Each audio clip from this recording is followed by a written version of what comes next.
Hello, everybody. Welcome back for another video. Hope you're all doing well. Sorry for screaming. Hope you're all doing well. You know, it's early in the morning. I have some energy, so I'm trying to use it.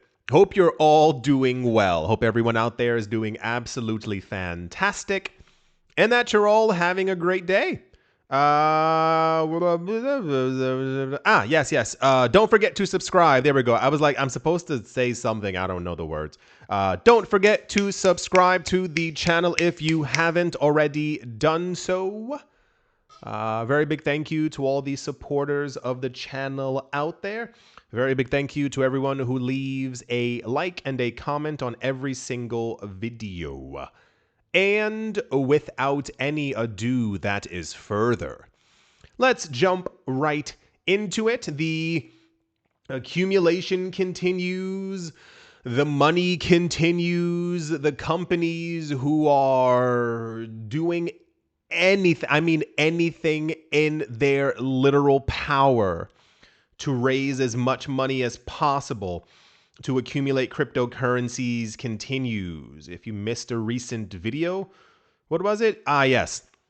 That company who announced that they have like $9 billion worth of Ether or something like that. It's just completely, it's been out of hand for a while. If you disagree, you're probably relatively new to the market and don't really understand what digital scarcity actually means, especially as it's baked into the blockchain and cannot be changed. These companies are now realizing how little of these coins and assets that there actually are.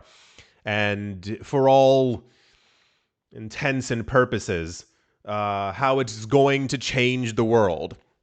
How many things are being built on top of it, how many companies are looking to get in on it, and how people are basically expecting this market to evolve and change and rapidly grow, especially over the next couple of years. One of our old friends, of course, is back in the news. I'm shocked it took them so long. It's been a whole 2 days since we heard from them. Metaplanet, the Japanese hotel chain company turned Bitcoin billionaires or something like that, announces quite frequently that they're trying to always raise more money. Their objectives are quite intense. They're trying to own, I believe, 1% of all Bitcoin out there. The problem being is that there's not a lot of Bitcoin left. And they, as I stated a month ago, if they wanted to still accumulate huge amounts of crypto, they would need to rapidly ramp up their efforts, just because there's not a lot left. There are other companies doing the exact same thing. And if prices do continue rising, if we do get to that $250,000, $300,000 Bitcoin by December, like everyone has been saying, where you're going to need twice as much money. And that's where this one comes in. Metaplanet has said they are expecting to raise 1.4 billion US dollars. Yes, in an international share sell. Metaplanet has been doing what MicroStrategy has been doing, and basically selling off stock and creating debt against themselves that has to be paid off at a much later date, using that money then to buy up huge, gigantic swaths of Bitcoin. Another company called Nakamoto Holdings said they have committed to buy 30 million US dollars of Metaplanet's shares. Metaplanet, the largest Japanese Bitcoin treasury company, plans to raise 204 billion yen or 1.4 billion US dollars in an international share sell to bolster its holdings of the largest cryptocurrency. The Tokyo-based company, which already owns 20,136 BTC and has the sixth largest stash among publicly traded companies worldwide, Said it priced the new shares. Okay, I don't care about like what they priced them each individually at. Cool. So I believe by the end of this year, I think they wanted, was it 30, 40, or 50,000, something like that. 30, 40, 50,000 Bitcoin. I believe that was the number. Next year, they want, I think, 100,000 plus. And then by the beginning of 2027, they want 210,000 Bitcoin. Something logically tells me they're probably not going to get there. Just because 2027, according to Mike Novogratz and Tom Lee and Kathy Wood and Barney the Dinosaur, apparently Bitcoin's going to be around $500,000 at that point. If you haven't, and I say that, in the nicest tone possible, over the course of this year, we've had a multitude of numbers that kind of all line up. That's what I said. If we have the 250,000 by the end of this year, as everyone kept on saying, the generalized predictions for Bitcoin's price place it around $1 million plus by 2028 and 2029. So one can only assume that it would mean prices going higher. And therefore, them trying to raise $1.4 billion. Cool. I will not pat a very rich company on the back while they try to accumulate this very finite asset that I believe is for all of you listening to this right now. So I still hope, and my fingers and toes are crossed, that normal people around the world figure out what's going on, that normal people listening to this right now maybe find crypto appropriate for them and put it into their portfolio, so that if Bitcoin does indeed go to $1 million in the next couple of years, that you all benefit far more than the companies who are, listen, being able to sit there and go, I guess let's raise 1.4 billion. Like, these people are rich already. I want everyone else to become rich. I want to see people being like, okay, cool, I retire, I'm going on vacation, I'm done. These people trying to get to 1% of all the Bitcoin is like, you have enough already. You have 20,000 Bitcoin.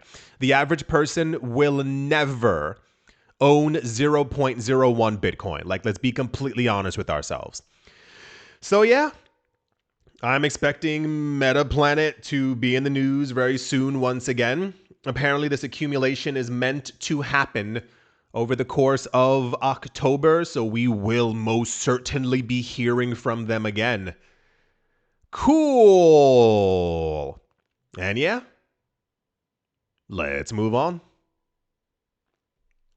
This one's a bit, it's not confusing, but it's also kind of like oh, cool. Retirement. I know, the most fun topic in the entire world. Well, actually, it should be to you. I've met people in my life who I've mentioned things about retirement to, and I always I'll give it to you this way. When I mention the word retirement or retirement fund or saving for retirement or investing for retirement, and once again, this isn't saving money to your 67. It's saving and investing enough so that you can retire at 37 or 44 or 48. Before, the other ages. I can always tell when someone is actually going to be able to retire early and or not retire at 71. And it's very, very easy. When I talk to people, and I mention it, if I say retirement or saving for retirement, if there's a glow in their eyes and they go they want to learn more, it's because they understand that they have to do something and that the government will not save them with a pension or with a 401, 2, 3, 4, 5, 7K. Anyone I've ever mentioned retiring, saving, investing to, I told you some of these stories before. People have rolled their eyes at me. I'll never forget this, sitting with a friend, we were talking, and I mentioned, because she was talking about how bad her job was and her elbow hurt and this, and I was like, have you started saving for retirement? This woman looked me dead in my eyeballs, dug into her bag and took out a book. I'm not joking. She took out a literal book and turned her body away from me. And I was like, Oh, okay. Well, you're just going to be broke for a very, very long time. So anyway, dragging it on back, I thought these things were already legal, and I think that they already were, and then apparently they were, but this is still news in some form or capacity. So the cryptocurrency space has had, you know how one of Bitcoin's narratives has been around like digital gold? So the other thing that originally that people thought would send crypto prices into the stratosphere was retirement funds. This is a while ago, before we even got the idea, because that then changed into like crypto video games or what, blockchain based this, that kind of thing. The idea was, if we could start getting retirement funds or hedge funds or any kind of thing, investing in crypto as well actively, that would basically mean that for the long term, these retirement funds invest in things that they think will do well over an extended period of time, so that when people do choose to retire, they can, take money from it. You don't want to invest in something and then 40 years later you go, oh, it's worth a penny. That just wouldn't make any kind of sense. So we started hearing news previously before that a lot of hedge funds and companies years ago were beginning to invest in crypto and Bitcoin and having some portion of it within their portfolios. And then this one popped up and I was like, okay. It says, while Australians have technically been able to hold digital assets in SMSFs for several years, the process often required investors to establish their own structure and manage custody independently. Apparently, Coinbase and the crypto exchange OKX are now addressing those hurdles by offering services that combine custody solutions with referrals to accountants and law firms, along with integrated record keeping designed to meet strict audit standards. I guess this is for people who are trying to invest in crypto for retirement accounts. And if you know why, I would love to know why this seems like extra steps, or like, why is Coinbase referring accountants and law firms? Why aren't people just simply able to do this?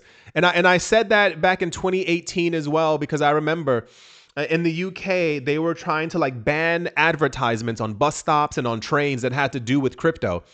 And I was like, but if you walk around London, the amount of ads, at least back then, for investing in gold and for investing in real estate, I mean, they were everywhere. And I was like, we've had housing crises before. I see no warning sign about this. Everyone was worried about crypto, blah, blah, blah. And then the same exact thing for gold. I was like, gold performs, but crypto has completely outperformed gold. Why not have a thing under, the gold ad doesn't perform as well as crypto? So the idea of like an individual person trying to do this, all these extra steps, it's just, okay, I have a lot more to say. The Australian Tax Office reported that SMSFs, I assume that's their retirement funds, represent around a quarter of the nation's retirement savings, with approximately 1.7 billion Australian US dollars already invested in cryptocurrencies as of March 2025. Really? Wait. Oh, hold on. First of all, what is an SMSF? Why isn't this article saying that? Give me half a second. Don't leave. Hold on. Stay there. Hold on. Wait. Hold on. What does SMSF mean? Okay. Self-managed super fund. That sounds ridiculous. An SMSF is a self-managed super fund, an Australian retirement savings vehicle where members act as trustees to manage their own investments and administer the fund to provide for their retirement benefits. Unlike retail or industry funds, an SMSF offers members greater control and flexibility over investments, including assets like property, but requires them to handle all tasks themselves. Sounds a little bit dark-sided. Cool. Really? So these self-managed super funds, there's a quarter of them is already in crypto? Shouldn't that have made news somewhere else? This figure has grown sevenfold since 2021, making these funds the first segment of the system to show meaningful exposure to digital assets. Huh. Okay. Well, cool. I hope it becomes easier because things like this always, they lightly grind my gears. This is somewhat reminiscent of hearing about these countries from years ago who they made it difficult. They made it difficult for any normal person to even remotely be able to try to get into investing in crypto in some sort of meaningful way. It was always like multiple hurdles that you had to end up, and this sounds relatively similar. So, yeah, I feel like, first of all, if these, and I'm rambling here, if these are self-managed super funds, which is the craziest name I've ever heard, wouldn't it just make more sense just to buy the crypto and then just hold it on Coinbase? This makes me feel like someone's buying the crypto and then it's being put into a fund and then it's being managed by someone else. I feel like you can do that. Like, if you have to self-manage these funds, why not just? I feel like I'm missing something. Okay, well, at least it's progress in some sort of way. You know, I guess it could have been far worse, like those other countries years ago who were talking about banning crypto, and then you see economically they're still not doing too hot. So I guess that's one for the books. Cool. Awesome. Retirement funds. That's something that most people don't apparently care about. Anyway, I think that's going to do it for this video, everyone. I hope you're all doing well. Hope you're all having a great day, morning, afternoon, evening, wherever you are, wherever you might be. I do hope it's absolutely fantastic. Thank you all once again for watching, listening, liking, commenting, and supporting, and I will most certainly be talking to you all soon. See you.